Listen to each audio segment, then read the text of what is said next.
Here. Right.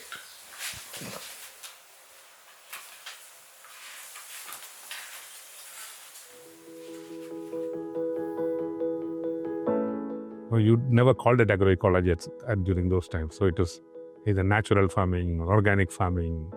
There were other methodologies, permaculture, biodynamic farming, rishi kheti.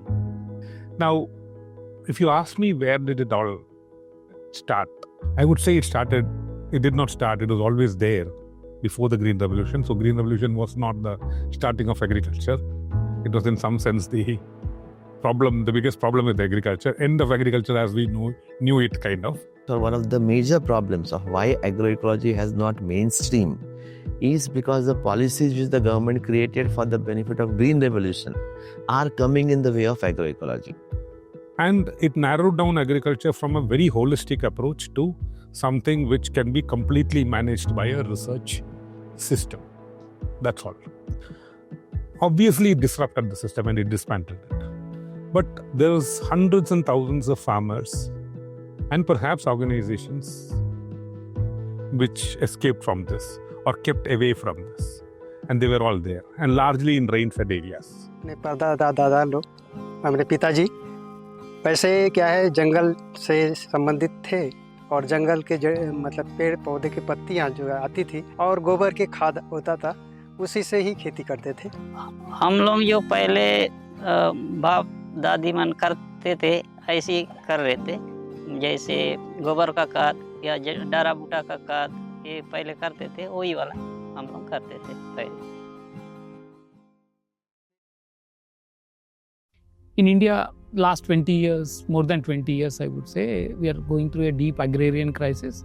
The crisis is reflected in terms of natural resource degradation. More than 30% soils becoming unfit for cultivation, factor productivity of fertilizer going down, groundwater levels going, food becoming poison. So the whole natural resource level and food level, we have seen the crisis. Crisis is also reflected on the farmers' livelihoods. So more and more farmers are indebted. And there's a large number of farmers that's happened in the last 25 years, more than 4 lakh farmers are recorded by Government of India. And then indebtedness is more than 50%. And the incomes of the farmers is going down day by day.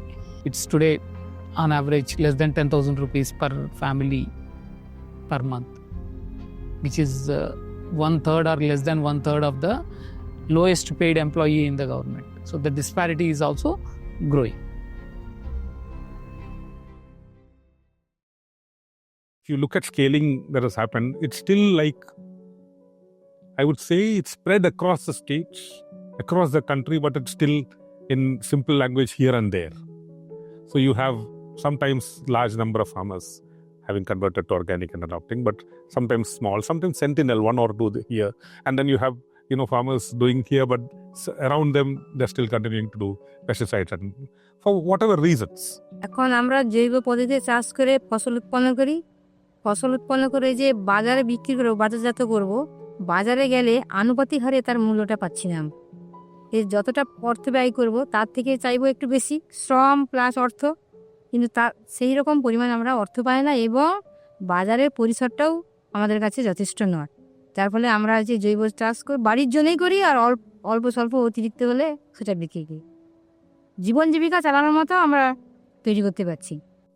One key challenge that we are facing at the moment is with the force that is coming in from the market is the monocropping. I can see within our landscape we have a lot of monocropping. This monocropping has totally destroying the soil health. That's number one. And then number two, then it has killed the biodiversity that are there within the landscape that I'm coming from. Because we are one of the statistics hotspot of biodiversity. So this is one challenge that I can see. Number two challenge is that there is little support from different kind of, especially, from the government in the context of, the transition. The policy regime can little bit more get aligned with the practice and the principles. For example, the current subsidy regime largely cater to monocropping practices. For example, the fertilizers, subsidizing the fertilizers, the power and other inputs, right? So some policy alignment will be much beneficial and supportive for the farmers. For the last 15 years, I've looked at how to create market access for smallholder organic farmers. I very strongly feel that lack of market access is the single largest challenge that prevents smallholder farmers from moving from conventional agriculture to sustainable and organic farming, or even if they've converted, then stay converted. So India has a paradox of successful pilots, but all failed scale-up practices, popularly called as a graveyard of pilots. These are all very interrelated and interdependent problems. So solutions also need to be interdependent and tightly working together. So the idea was can we try on a scale covering everyone instead of looking at few beneficiary households, and look at all livelihoods together so that you can demonstrate what is possible. Otherwise, we are all moving 3 steps forward and failing there. And on each of the dimensions, there is a success, but together there is no success. So if you look at watershed programs, very successful watershed programs are there in India, but where are they today? APOs, very successful APOs are there, but where are they today? You look at organic farming, there are successful models are there, but where are they today? So that's where the idea of landscaping, landscape level approach. Everybody uses the word landscape, and the word landscape can be defined in many ways. So as far as CAT is concerned, landscape interventions have 2 or 3 things which are based on the theory of change of CAT. So the first thing is that we should have a fairly large contiguous piece of land so that the various natural actors have a play. For example, if a pollinator has to work, the pollinator can work only if the next field doesn't have pesticides. So unless I have a contiguous piece of land, I cannot see synergy of multiple natural elements. Secondly, the size also should depend on, for example, if you are doing natural farming, things like that, we are talking about multiple crops as against a monocrop. So my quantity of production per crop will go down. And hence, if I want to market it, I must have a larger area. Now that how much that larger area will depend on the situation. So contiguous area, large enough area, things happening on the ground, such that they can also go to the market and be a viable unit. In India, the smallest administrative unit is the panchayat. But panchayat is not an economically viable unit. The next is the block. So administratively, that's the next unit for breaking up any of the government programs. One decision that CAT has taken is to do it essentially at least at a block level, because that's where the administrative machinery of the government also converges. So we really want all sectors, including private, public, the civil society, to come together. Then we have to start operating at a certain scale. At CAT, we are convinced if we are able to demonstrate thriving 11 landscapes which enable climate mitigation, which provide this platform for our communities to be more climate resilient, more nutrition security, more biodiverse landscapes, landscapes where the youth and women have more opportunities to get involved in agriculture in dignified jobs. All of these things we are seeing possibilities of. And if this happens in these 11 landscapes, which are very complex, very diverse, there is this tremendous possibility for scaling across most of India and then achieving these goals of climate, biodiversity, nutrition security for the entire country. That's what a landscape approach invites us to do. Instead of thinking farm by farm, we start thinking about the whole picture. The watershed, the village commons, the forest upstream, and the river downstream. Because here's what's beautiful about nature. It doesn't just stop at property boundaries. When a farmer plants trees along the ridge, birds come, pollinators come. The soil next door gets a little better too. And when a whole community starts working together, that's when the real magic happens. Think about what becomes possible. Suddenly you could have shared seed banks, community bioresource centers, water harvesting structures that benefit everyone, a farmers' collective that can negotiate better prices at the market. These are things no single farmer can build alone. But a landscape of farmers working together? Absolutely. When we set out to get into landscapes, the first issue is that what exactly are we going to do in the landscape? And doing in the landscape is classically different from what has been done in the past. So there are issues of doing variety of things, right, from natural resource management to processing energy and so on and so forth. Working with variety of populations in the landscape, because even one landscape is not uniform. There are different types of people, different needs. So all these have to be factored into the planning process. And we had to have at least what we call as triangulation of opinions, because collecting very thorough data on a sustained sample basis, etc., is not possible in a short period of time. So we wanted to have multiple minds to come together and apply themselves so that a more robust report is created. Fortunately, in India, we have many experts and consultants who have traveled these landscapes at different points of time, and they have their own impressions. So the whole design of this process was to say that I should have an anchor organization which is situated there. I will talk to the community through a variety of unstructured data tools. I will have some secondary data. I will have opinions of the consultants appointed for this purpose. So I have one set of diversity of views, and then their ideas are further dissected and commented upon by subject matter experts like agriculture expert, horticulture expert, and so on and so forth. And further on top of it, one or two people reading the whole report from a generalist point of view. So the whole idea is that we should involve multiple actors, multiple viewpoints, multiple interventions, and so on and so forth in this report. Apart from this, different levels of interactive workshops have taken place, which have brought together the anchor organizations, the consultancy organization, and various experts.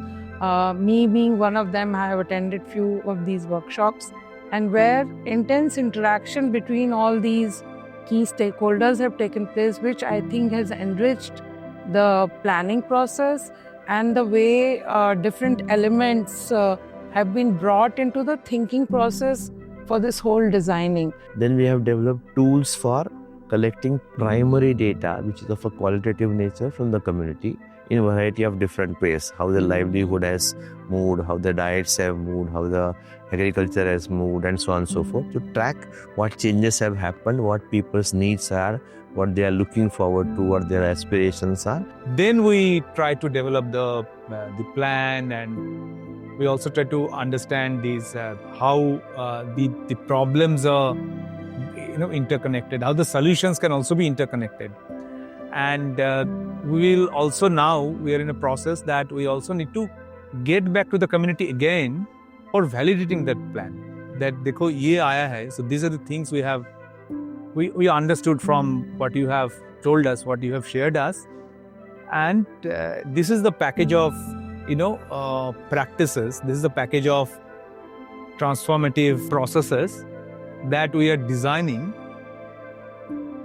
which you have to own, and we can just walk with you or walk behind you so that you can make this vision alive. So the planning process is also being done from a long-term view of establishing these landscapes as sort of lighthouse projects or landscapes which will attract investment and multi-stakeholder involvement, and then of course livelihood benefits, biodiversity benefits in the long term.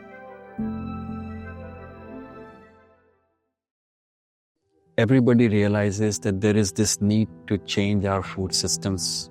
Our soils are getting degraded, our water is under stress and highly polluted because of the industrial agriculture practices that we follow. And given all the effort that so many actors have put on the ground to shift this, it has not been effective. And that primarily is because we are trying to solve a systems level problem with a project approach. So green revolution didn't just happen because of technology infusion, right? It happened because the entire system was put into place, including finance, markets, trainings, capacity building, policies, and everything, right? And if we want to really transform agroecology or get into the agroecological transformation, we need to look at the systemic lens. Can we look at promoting agroecology as special agroecological zones?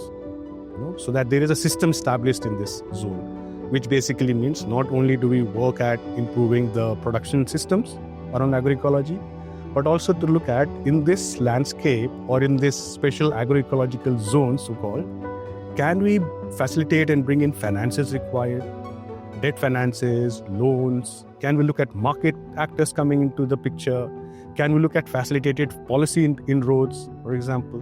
There are a lot of these examples that are coming up. The second very important consideration is that this landscape should have a set of enabling government policies. And we have identified 30 small and big policies. And we are saying that the government may be reluctant to change them in a state or in a country as a whole. But can we look at this small area and change the policy? So we have a concept of SEZ. Right? So where in a geographical area you apply a different sets of rules to boost a certain thing. So can we look at this as a SEZ equivalent or akin to an SEZ for sustainable agriculture? These landscape approaches need to be nested within national policies, national and subnational policies that create the enabling conditions for these approaches to flourish. Learning across these experiences is key. How do we envision a community of collaborators working at the landscape level on agroecological and regenerative transitions, talking to each other about the finance required, the practices required, the strategic communications required to accelerate and facilitate these transitions.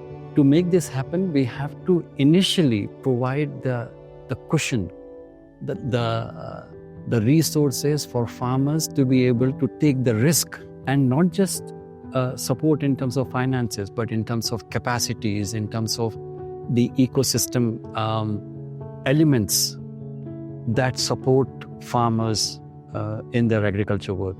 We talked about the policy part. The second side would have to be, how do we leverage financing? So this would have to be blending of public financing, private financing, community financing, philanthropic, donor, but all not working at odds. All connected in a structure, planned, dynamic, changing, and being implemented. We have got this far with support from many of our funder partners, but this is just the beginning.